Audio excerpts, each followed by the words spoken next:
Déjà de prendre le temps de mettre pause et tout dans cette vidéo. Vraiment prendre le temps à chaque fois de mettre pause quand tu as besoin, de noter, d'identifier, de voilà, créer ton petit journal intime, ton petit journal secret. Tout ça, si tu veux, à côté, en même temps que la vidéo, peu importe, mais prends vraiment le temps. Je regarde pas cette vidéo juste pour la regarder. Le plus important, c'est d'être impacté. Du coup, voilà. The river, I come to the river of life. Coucou, aujourd'hui on se retrouve pour une nouvelle vidéo. Donc c'est la troisième vidéo de ma chaîne. J'espère que vous avez vu mon témoignage parce que sinon c'est pas drôle. Donc aujourd'hui on va parler des troubles alimentaires. Donc dans cette vidéo je vais tout faire pour être genre naturel de ouf et tout. Et en mode vraiment tout vous dire. Genre vous parler de moi, comment j'ai vécu la chose, etc. En fait, déjà, genre on va commencer par le début. C'est quoi les troubles alimentaires? Et déjà, il y en a combien? En fait, c'est des questions qu'on peut se poser et qu'il faut se poser. Parce que des fois, en fait, on se crée un système de pensée, justement à cause de ce qu'on voit, ce qu'on entend, en pensant que, oui, je suis atteinte de ça, je suis atteinte de ci, je suis atteinte de ça, alors que, en vrai, non. Du coup, on va poser un peu les bases, genre, c'est quoi les troubles alimentaires, etc. Du coup, là, j'ai la définition Google sous les yeux, pas dire n'importe quoi. On va utiliser entre guillemets mes propres mots. Du coup, il y a écrit, selon Google, les pathologies qui incluent des comportements alimentaires perturbés. Donc, on a l'anorexie, la boulimie, l'hyperphagie. Je crois que c'est tout. Mais après, il y a plusieurs trucs en mode... Il y a l'anorexie mentale, etc. Mais bref, c'est d'autres sujets. Moi, je suis pas professionnelle, quoi. Moi, je fais ça pour partager mon petit témoignage, partager mes petits clips pour en sortir et tout, genre un petit chips. Du coup, voilà. Mais c'est vraiment le fait de pas vivre sa vie alimentaire, on va dire, comme les autres, genre de manière normale. Il y a un truc qui va pas, quoi. Et moi, je sais que du coup, j'étais atteinte plus d'anorexie. Alors d'aujourd'hui, je pourrais pas vous dire si c'est une anorexie mentale ou quoi que ce soit. Mais je pense. Faudrait que je regarde la définition. Bon, du coup, c'est pas le plus important en fait, parce que le plus important, le but de cette vidéo, du coup, c'est d'en sortir. Donc, au pire, on s'en fiche. Enfin, non, on s'en fiche pas, c'est important, mais voilà quoi. Mais du coup, j'ai regardé sur Google quand même. Et en fait, ouais, parce que moi, du coup, j'étais quelqu'un, genre en mode, je me voyais pas comme j'étais. Genre là, jusqu'à je pourrais pas vous dire en réalité comment j'étais, parce que en fonction des moments, je me voyais genre de plusieurs manières. Vous allez comprendre. Donc, on va reprendre du début. Donc, moi, j'étais une petite fille. Quand j'étais petite, en mode, j'ai toujours été très mince. Mais genre, mince, genre. Et en mode, jusqu'à, ça demandait à mes parents, est-ce que ta fille fait de la gym? Est-ce que ta fille... Non, non. Alors, je faisais pas de sport, les gars. Je faisais pas de sport. J'ai toujours été mince. Bah, j'entendais ça souvent, en fait. Genre, en mode, pas méchamment ou quoi, mais j'ai toujours entendu ça. Ouais, quand t'es mince, tout même en grandissant, genre. Ça veut dire que... euh, en grandissant, genre, j'étais sur les réseaux et tout, et j'étais exposée à plusieurs trucs, genre des vidéos, par exemple des courts-métrages. Moi, c'est trop le genre de fille qui aimait trop regarder des courts-métrages. Ouais, je me fais harceler à l'école et tout, des trucs comme ça. Moi, moi, j'étais à fond dans les vidéos comme ça. Sauf que à force de regarder des trucs comme ça, en fait, bah, plusieurs fois, genre, même en regardant des témoignages de youtubeuses tout simple, je suis tombée sur des filles en mode qui parlaient que, ouais, dans leur adolescence, elles étaient devenues anorexiques, etc. Et j'étais petite, mais je vous assure que ça m'a impacté plus tard. Ça m'a impacté plus tard parce que vraiment, les yeux, les oreilles sont la fenêtre de l'âme. Et attendez, je prends mon petit verset pour appuyer ma parole. Et je crois que c'est, je sais plus si c'est Romain ou Matthieu, mais c'est pas grave. Alors, ouais, Romains 10, verset 17. Ainsi, la foi vient de ce qu'on entend, et ce que l'on entend vient de la parole de Dieu. C'était pas le bon. C'était pas le bon. Mais voilà, je vous ai édifié au moins. Je vous ai édifié. Je crois que le bon verset est là. Nous, en fait, on voulait Matthieu 6, verset 22, voire même à 23. Donc, je vous lis. L'œil est la lampe du corps. Si ton œil est en bon état, tout ton corps sera éclairé. N'hésite pas à prendre la parole de Dieu si tu l'as, hein. Comme ça, tu as vu, tu vas doublement t'édifier. Mais si ton œil est en mauvais état, ton corps sera dans les ténèbres. Si donc la lumière qui est en toi est ténèbres, combien seront grandes ces ténèbres? En gros, tout ce que tu vois, tout ce que tu entends, ça va rentrer dans ton âme en fait, que tu le veuilles ou non. Donc, vu que je regardais, que j'entendais, que voilà, je m'exposais en fait à des choses négatives, bah plus tard, ça a laissé une trace et ça m'a poussé en fait à tomber dans cet engrenage de troubles alimentaires. Donc, j'espère que tu as vu mon témoignage, hein. À l'âge de 12 13 ans, je suis rentrée au collège. Enfin, c'est l'âge où on rentre au collège, tout ça. Et donc, il y a plein de filles, elles commencent à avoir des complexes et tout. Moi, faut savoir que je savais même pas ce que c'était un complexe. Genre, je peux avoir des complexes, ils étaient même pas au courant. Genre, en mode. Pour moi, j'aimais bien. Enfin, c'était normal, quoi. Enfin, j'avais pas conscience de tout ça, de toute cette notion de complexe, etc.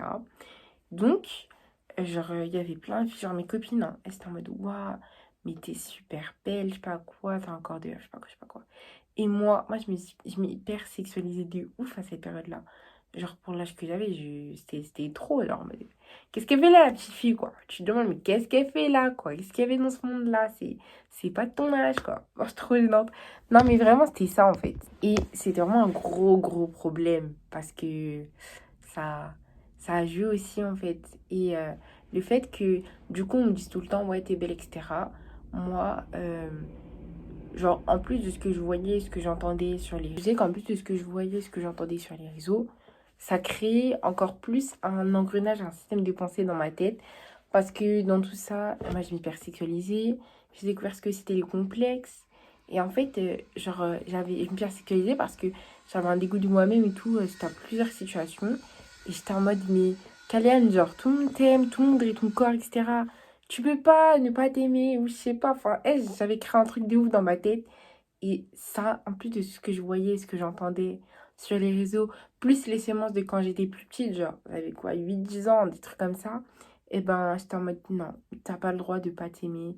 Tu peux pas, intérieurement, genre, je me disais pas, mais en fait, c'est ce que je vivais, genre, j'étais en mode, t'as pas le droit de pas t'aimer, t'as pas le droit d'avoir de complexe, genre, t'as le corps parfait, etc.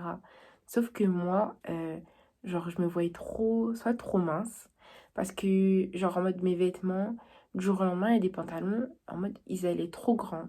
Oui, genre, vraiment, je vous assure, je sais pas si c'était dans ma tête ou quoi, mais des trucs comme ça, genre, des pantalons qui allaient du jour au lendemain beaucoup trop grands, et du coup, j'allais pas pouvoir les porter.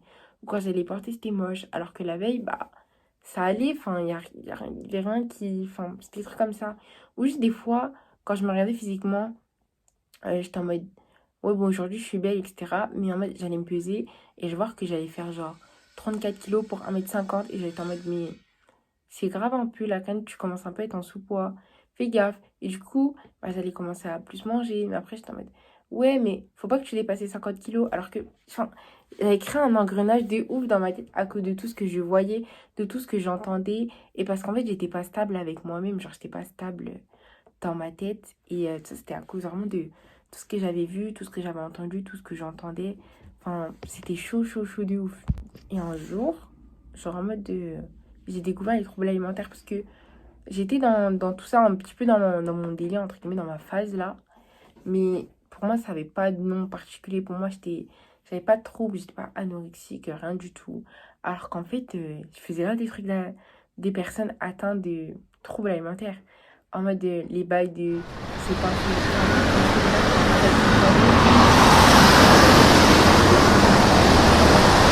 et tout le temps, genre au moins tous les 2 jours.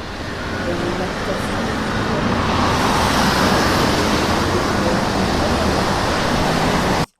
Elle était en mode ouais bon là t'es belle. Ouais là non t'es un peu trop plate.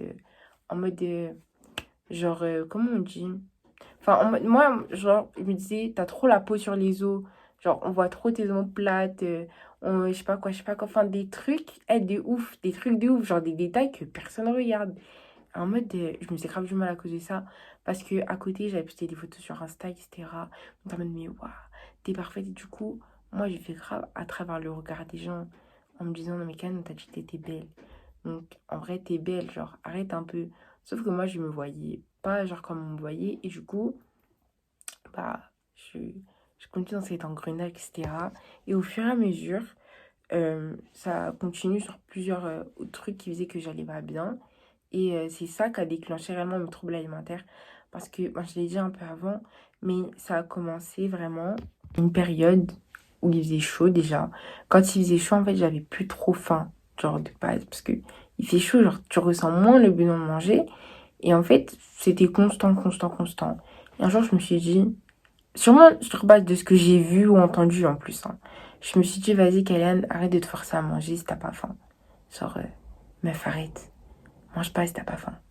Et j'ai fait un test comme ça, Mauvais une bail, journée. très mauvais J'ai vu bail. qu'en fait, Ah ouais, j'ai pas mangé de la archi journée. mauvais bail.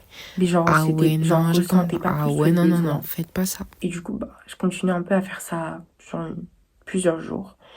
Et en mode, je mangeais que si, genre en mode, on avait appelé, ouais, t'as mangé aujourd'hui? Non, vous avez mangé quoi? Un truc comme ça. Sinon, moi, j'allais pas manger, mais sans problème. Genre, la meuf, elle a commencé à s'inquiéter que quand elle voyait que son corps commençait à trembler, ou comme si elle allait tomber par terre, genre, ouh, là, elle s'inquiétait. Mais sinon, elle a pas mangé depuis une journée, mais tout va bien, genre. Alors que tout va pas bien du tout. Enfin bref, en réalité, ça n'allait pas. Et dans toute cette période-là, bah, genre, en fait, t'as rien de mon témoignage, mais...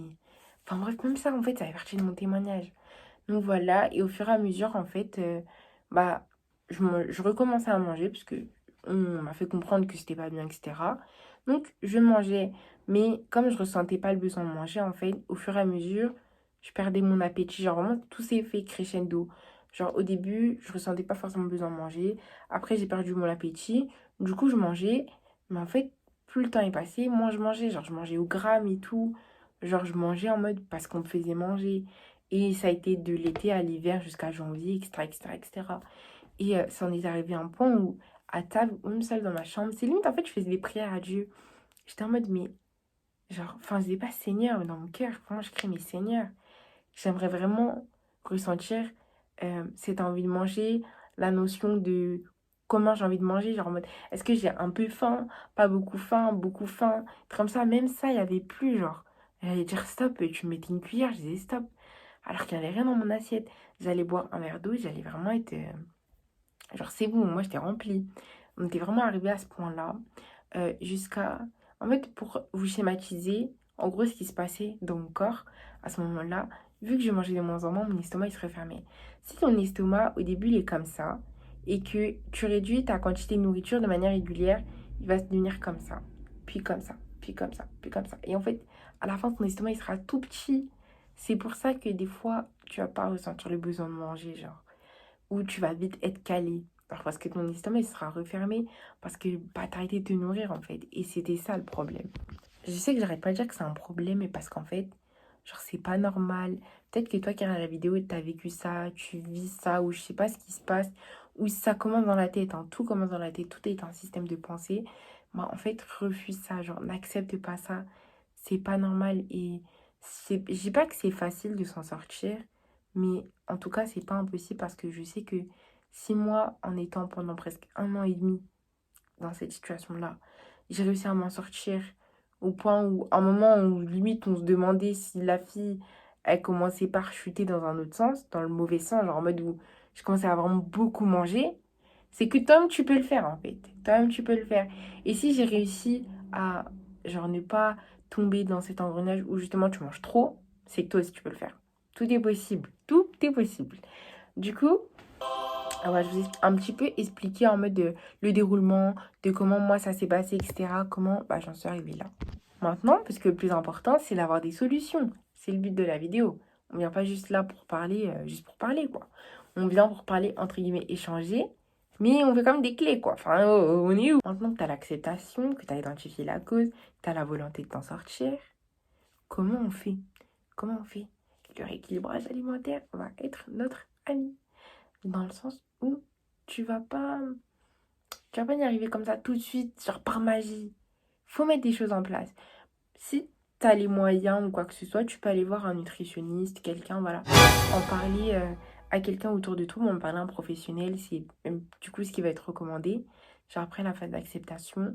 Et après, toi, ton travail personnel à toi, ça va être, par exemple, identifier les choses que si tu n'arrivais plus à manger, qui te faisaient peur, qui te dégoûtaient, ou les choses dont tu t'es privé, pourtant tu en avais envie, etc.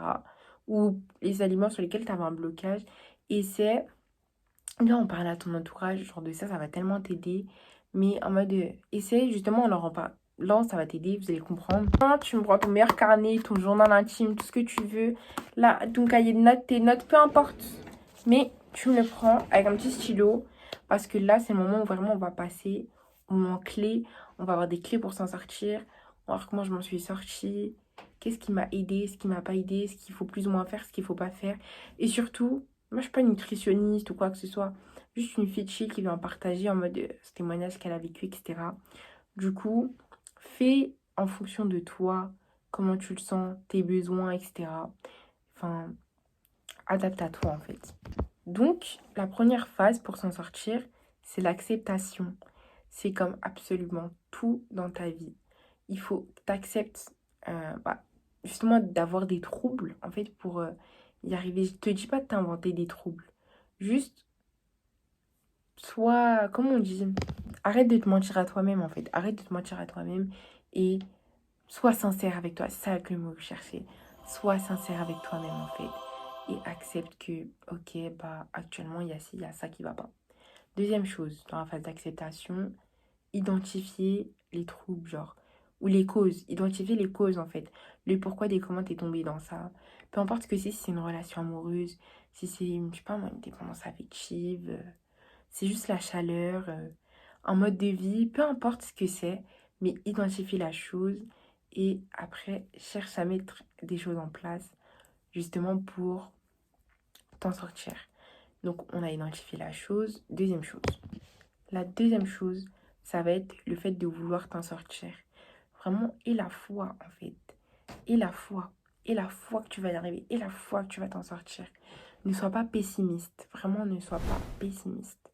Je sais pas si vous connaissez Joyful, genre en mode la joie, positive, pensée positive, etc. C'est la ERA ici. En fait, vraiment, c'est la ERA de ce compte.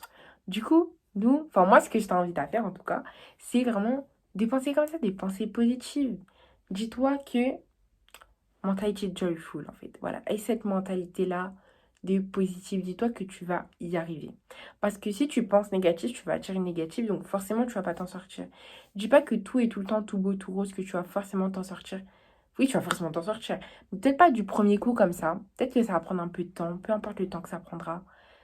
Il y aura des moments de rechute, il y aura des moments où tu vas retomber, mais c'est normal. Mais cette fois, juste tombe. Cette fois, juste se relève. C'est dans un proverbe. Je crois que c'est proverbe. Je sais plus. Je vais vous le mettre à l'écran. Mais cette fois, juste tombe. Cette fois, il se relève. Ça, c'est sûr. Maintenant que tu as l'acceptation, que tu as identifié la cause, tu as la volonté de t'en sortir, comment on fait? Comment on fait? Le rééquilibrage alimentaire va être notre ami. Dans le sens où tu vas pas y arriver comme ça tout de suite, genre par magie. Faut mettre des choses en place. Si tu as les moyens ou quoi que ce soit, tu peux aller voir un nutritionniste, quelqu'un, voilà, en parler à quelqu'un autour de toi, en parler à un professionnel, c'est du coup ce qui va être recommandé. Genre après la phase d'acceptation. Et après, toi, ton travail personnel à toi, ça va être, par exemple, identifier les choses que si tu n'arrivais plus à manger, qui te faisaient peur, qui te dégoûtaient, ou les choses dont tu t'es privé, pourtant tu en avais envie, etc. Ou les aliments sur lesquels tu avais un blocage. Et c'est là, on parle à ton entourage, genre de ça, ça va tellement t'aider. Mais en mode, essaye justement en leur en parlant, ça va t'aider, vous allez comprendre, de les réintégrer dans ton quotidien, dans ta nourriture quotidienne. Et voir tes proches manger tel ou tel aliment, en fait, bah, ça va te motiver parce que dans Matthieu 10, verset 22 à 23, on a vu que les yeux, c'était la lampe de l'âme. Et que voilà, la foi vient de ce qu'on en entend, tout ça, tout ça. Ça c'était le bon verset du coup. Dans Romains 10, verset 17, la foi vient de ce qu'on en entend. Ouais, voilà. Et vu que tu vois, t'as vu, ça va te donner envie, etc. Enfin bref, vous avez capté un peu l'air.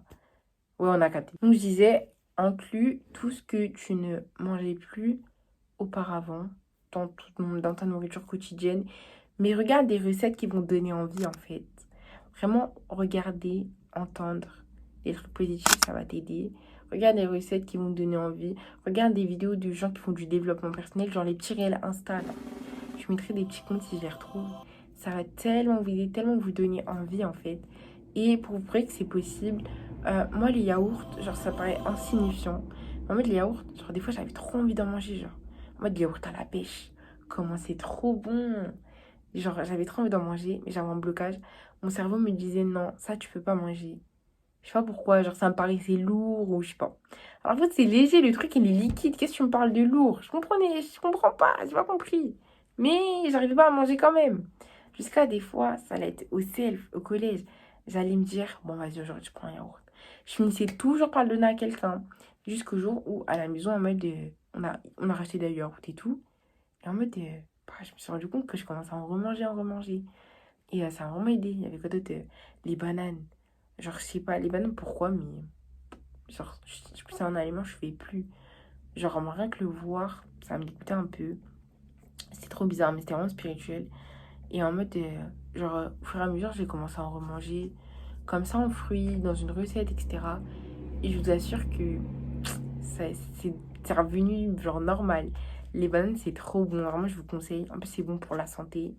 Si vous êtes sportive et tout, ou sportif, foncez. Franchement, c'est trop bien. Et petit moment, place au moment pratique. On va donner des petits tips parce que nous, ici, on est sans sortir. Donc, la première technique qui a vraiment été testée et approuvée, c'est l'image, genre pour imaginer la situation. Les amis. Attendez, on se pose. On s'assoit 2 secondes. Je vous coupe un peu dans la vidéo là, mais je voulais dire, du coup, parce que là, c'est quand même du montage. En fait, la personne qui m'a permis de m'en sortir, c'est Jésus. Non, attendez, c'est Dieu. C'est Dieu. Non, vraiment. C'est le seul, l'unique. C'est vraiment la source de ma guérison. C'est Dieu, c'est Jésus, genre. Sans lui, sans sa parole, sans la prière, en fait, j'y serais pas arrivée. Et sincèrement, tu vas pas y arriver non plus. Tu vas y arriver, mais il y aura des difficultés. Genre, tu reposes pas sur tes propres forces, en fait. Repose vraiment sur Dieu. Repose-toi vraiment sur les forces de Dieu, sur la parole, sur la prière. Ça va pas être facile dès le début, hein, je dis pas, mais tu vas y arriver. Avec l'aide de Dieu, tu vas forcément t'en sortir. Peu importe le temps que ça prend. 1 an, 2 ans, 2 mois, 3 mois, 3 semaines, 4 mois. Je sais pas. Peu importe, si c'est 5 mois, si c'est 5 ans. Je l'espère pas. Je l'espère pas. Mais peu importe le temps que ça va prendre, Dieu va pourvoir dans ta vie. Voilà. Bisous. Maintenant, je reviens vers vous pour vous donner la technique des tomates cerises. En fait, moi, c'est vraiment ce qui m'a aidé. Genre là, c'est vraiment testé et approuvé, genre, par moi, du coup. J'avais vu une vidéo, en gros, qui donne cette technique. Et pour imaginer, en fait, on prend des tomates cerises. Alors, le premier jour, tu vas manger une. Ensuite, tu vas manger 2. Et en fait, au fur et à mesure, tu vas augmenter le niveau. Et en fait, ton estomac, il va se rouvrir. Ou en mode, tu fais ça avec un aliment auquel tu as du mal. Si tu le finis pas en entier ou quoi, tu commences par des petites quantités. Et ensuite, ça va revenir tout seul, en fait. Et tu auras eu un rééquilibrage alimentaire. Mais sinon, vraiment, aller voir un nutritionniste et tout, c'est cool. Franchement, si tu peux. Du coup, voilà, sur ce, je te fais des gros bisous. J'espère que cette vidéo, elle t'aura édifié, elle t'aura aidé. Au revoir.